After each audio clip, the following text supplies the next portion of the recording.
അപ്പോൾ എല്ലാവർക്കും sketch and ട്രാവലിലേക്ക് സ്വാഗതം.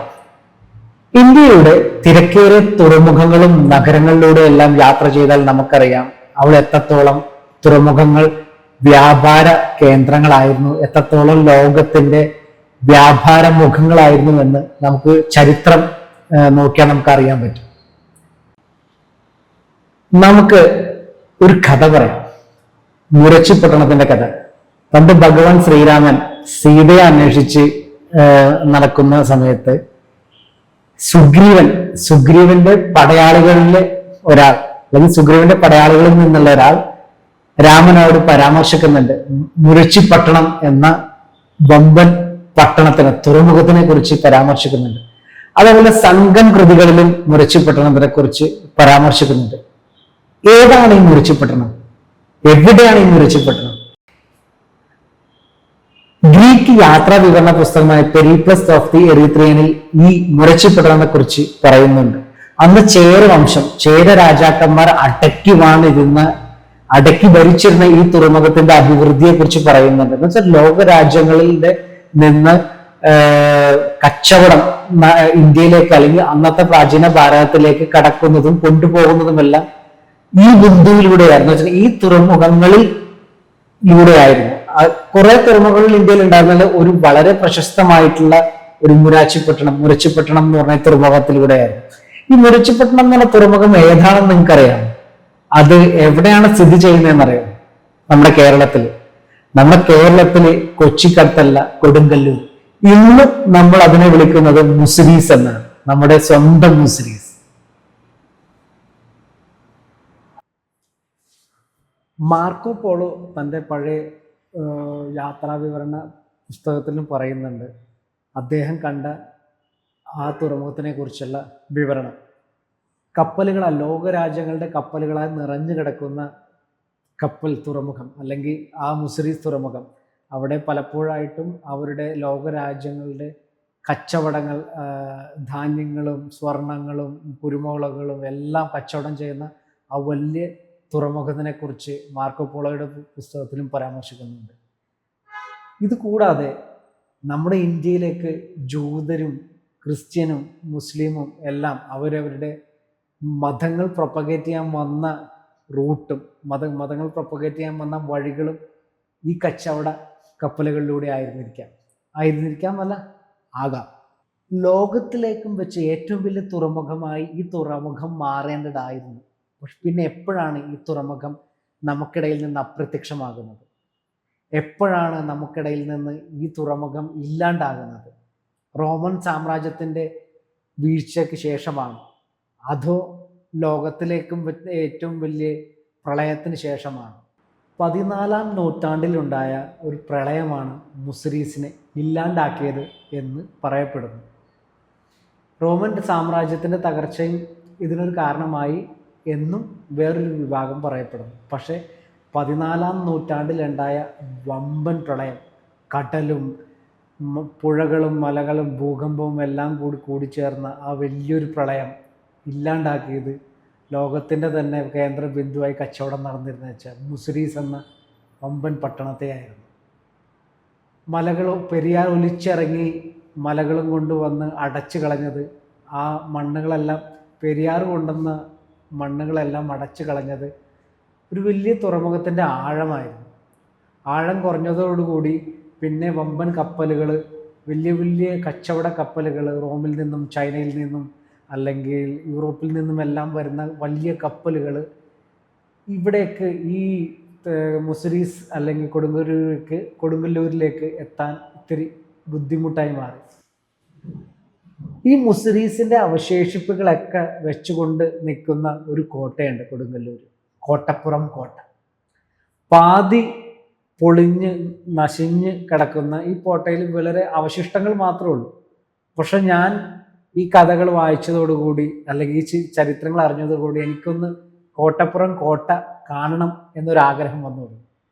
അങ്ങനെ ഞാൻ ആ കോട്ടപ്പുറം കോട്ട കാണാൻ വേണ്ടി പുറപ്പെട്ടു.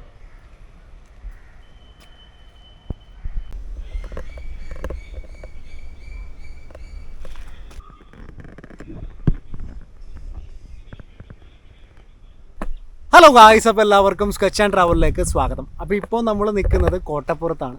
കോട്ടപ്പുറം കോട്ട കാണാൻ വേണ്ടി വന്നിരിക്കുകയാണ്. ഒരു കാലഘട്ടത്തിൽ പോർച്ചുഗീസിൻ്റെയും തിരുവിതാംകൂറിൻ്റെയും ഭരണത്തിന് കീഴിലിരുന്ന വെച്ച കോട്ടപ്പുറം കോട്ട. കൊച്ചി ഉണ്ടാകുന്നതിന് മുന്നേ, കൊച്ചിയുടെ ഉത്ഭവത്തിന് മുന്നേ ഉണ്ടായിരുന്ന വാണിജ്യ തലസ്ഥാനം എന്ന് നമുക്ക് വേണമെങ്കിൽ പറയാവുന്ന കോട്ടപ്പുറം. അങ്ങനെ ഞങ്ങൾ കോട്ടപ്പുറത്തെത്തി. ഞാൻ നടന്നു കോട്ടപ്പുറത്തിന്റെ കോട്ട കാണാൻ വേണ്ടി.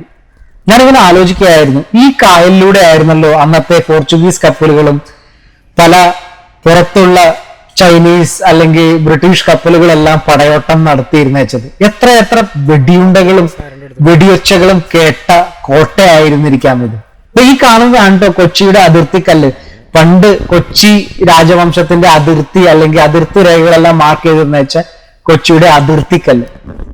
അങ്ങനെ മുസ്ലിംസ് പ്രൊജക്റ്റിൽ എവിടെയെല്ലാം ഭാഗങ്ങൾ ഉൾപ്പെട്ടിട്ടുണ്ട്, എവിടെയൊക്കെ പോകണം എന്നുള്ളൊരു മാനുസ്ക്രിപ്റ്റ് വായിച്ച് പതുക്കെ ഞങ്ങള് ഈ കോപ്പ പൊളിഞ്ഞു കിടക്കും.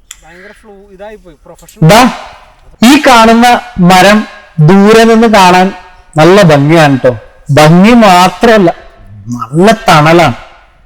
അങ്ങനെ പൊട്ടിപ്പൊളിഞ്ഞ കോട്ടയുടെ ഭാഗത്ത് കൂടി ഉണ്ടാക്കിയ ഒരു ടൈലിട്ട ചെറിയ വഴിയിലൂടെ നടന്നു. ഇത് ശ്രദ്ധിച്ചാൽ അറിയാം, ഈ കോട്ട ഉണ്ടാക്കിയിരിക്കുന്നത് ചെങ്കല്ല് കൊണ്ടാണ്. നമുക്ക് ഇവിടെ പുരാവസ്തു വകുപ്പ് എക്സ്കവേഷൻ ചെയ്തപ്പോൾ കിട്ടിയ കല്ലുകളും പ്ലേറ്റുകളും അവർ ഉപയോഗിച്ചിരുന്ന വസ്തുക്കളും എല്ലാം ഇവിടെ ഈ പോസ്റ്ററുകളിലെല്ലാം കാട്ടിയിട്ടുണ്ട്. കാട് പിടിച്ച് കിടക്കണം, ആകെ കാട് പിടിച്ച് കിടക്കണം. ചില ഏരിയയിൽ മാത്രമേ വൃത്തിയാക്കിയിട്ടില്ല. ശരിക്കും പറഞ്ഞു കഴിഞ്ഞാൽ ഇതൊന്നും ടൂറിസ്റ്റുകൾക്ക് വൃത്തിയായിട്ട് കാണിക്കാവുന്ന രീതിയിൽ ഗവൺമെന്റ് ഇപ്പോഴും കൃത്യമായിട്ട് നോക്കുന്നില്ല എന്ന് തന്നെ പറയാം. അങ്ങനെ കോട്ടയുടെ പൊളിഞ്ഞു കിടന്ന അവശിഷ്ടങ്ങൾക്കിടയിലോട്ട് ഞാൻ പതുക്കെ നടന്നിറങ്ങി.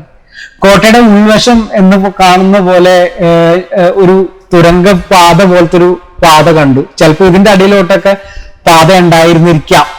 ഇവിടെ സകലമാന എന്താ പറയാ, നാട്ടിലെ കാമുകന്മാര് വന്ന് അവരവരുടെ പേര് വീട്ടിൽ എഴുതാൻ സ്ഥലമില്ലാത്തതുകൊണ്ടാണ് ഇതുങ്ങളൊക്കെ ഇവിടെ വന്ന് കൊത്തി എഴുതിയിട്ടേക്കണത്. അവനവന്റെ വീട്ടിലെ മതിലിൽ എഴുതൂല. അങ്ങനെ ഞങ്ങൾ ഇവിടെ വന്നപ്പോൾ തിരുവിതാംകൂറിന്റെ ഒരു എന്താ പറയാ, തിരുവിതാംകൂർ അന്ന് സ്ഥാപിച്ച ഒരു എന്താ പറയാ, ഒരു എംബ്ലം വെച്ചിട്ടുള്ള ഒരു സ്തൂപം കണ്ടു. എന്നെ എനിക്ക് ഏറ്റവും കൂടുതൽ വിഷമം തോന്നുന്നത് ഇത് ഈ കണ്ടപ്പോൾ, ഈ പോർച്ചുഗീസുകാരന്റെ കിടപ്പ് കണ്ടപ്പോഴാണ്. നോക്കിയ അല്ല, എത്ര ബഹുമാനമില്ലാണ്ടാണ് ഒരു പോർച്ചുഗീസ് പട്ടാളക്കാരന്റെ എന്ന് വെച്ചാൽ പുരാവസ്തു ആകാം, പക്ഷെ ഒരു ബഹുമാനം കൂടാണ്ട് ഒരുമാതിരി കോഴിക്കൂട് ഇതിലും മെനയായിട്ട് നമ്മുടെ വീടുകളിലൊക്കെ വെക്കുമെന്ന് എനിക്ക് തോന്നും. കാരണം ദൂരെ നോക്കൽ ഇതിന്റെ ഒരു കാലൊക്കെ പോയിക്കിടക്കണേണ്. ആ കാല് പോയിട്ട് അടിയിൽ വേറെ ഒരു കല്ലൊക്കെ തിരികെ വെച്ചിട്ട് ഉണ്ടാക്കിക്കണ ഒരു എന്താ പറയാ, ശവപ്പെട്ടി പോലത്തെ ഒരു സാധനം. ഇതിനകത്ത് ഇത്രയും പുരാവസ്തു ആയിട്ടുള്ള ബോഡി കിടക്കണ്ടെന്ന് അറിയുന്നത് തന്നെ കുറച്ച് കഴിഞ്ഞിട്ടാണ് കേട്ടോ.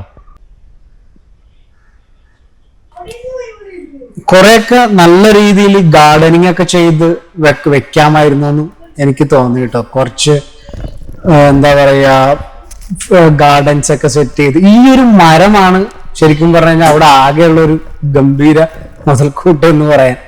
നല്ല ഭംഗിയാണ് കേട്ടോ ഈ മരം കാണാൻ. എനിക്ക് തോന്നുന്നു വലിയൊരു മരമായിരുന്നിരിക്കാം, പക്ഷെ എനിക്ക് തോന്നുന്നു ചില്ലൊക്കെ വെട്ടിക്കളഞ്ഞു വരും. ഞാൻ നേരത്തെ പറഞ്ഞ ആ മരമില്ലേ, അതിന്റെ ഇടയിലൂടെ ഇങ്ങനെ തെങ്ങ് നുഴഞ്ഞ് കയറി പോയേക്കണം നോക്കി. അത് കാണാൻ നല്ലൊരു ഭംഗിയുണ്ട്. നല്ല തണലാണ് കേട്ടോ. ഇവിടെയൊക്കെ ഒരുപാട് ഞാൻ വരുന്നപ്പോ ഒരുപാട് കപ്പിൾസ് പ്രണയിക്കാൻ വേണ്ടിയൊക്കെ അവിടെ ഇവിടെയൊക്കെ ഇരിക്കുന്നുണ്ട്. നല്ല ശാന്തമായിട്ടുള്ള സ്പേസ്. ഈ കോട്ടയുടെ മെയിൻ ഇതായിട്ട് കാണുന്നത് ഇപ്പൊ ഇതും ഇതിന്റെ അപ്പുറത്തും ഒരു റിമെയിൻസും മാത്രമേ ഉള്ളൂ. എനിക്ക് തോന്നുന്നു ഈ ചെങ്കല്ലിന്റെ കുറെ പ്രദേശങ്ങളൊക്കെ പൊട്ടിപ്പൊളിഞ്ഞ് കിടക്കുന്നുണ്ട്. ആലോചിക്കുക, ഇത്രയും വർഷങ്ങൾ പഴക്കം, എത്ര എന്താ നൂറ്റാണ്ടുകൾ പഴക്കമുള്ള ചെങ്കല്ലാണ് നോക്കുക. ചെങ്കല്ല് എത്ര സ്ട്രോങ് ആണെന്ന് ഒന്ന് വിചാരിച്ചു നോക്കുക.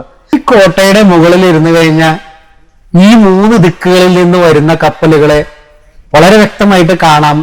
അതുകൊണ്ടായിരുന്നിരിക്കാൻ ഇവിടെ ഈ കോട്ട ഉണ്ടായത്. എന്തായാലും വെള്ളപ്പൊക്കത്തിന് മുന്നേ ഈ ദ്വീപുകളൊന്നും ഉണ്ടായിരുന്നില്ലായിരിക്കാം. കാരണം അങ്ങ് ദൂരെ വരെ കാണാം നമുക്ക് വ്യൂ ഉണ്ടായിരുന്നിരിക്കാം.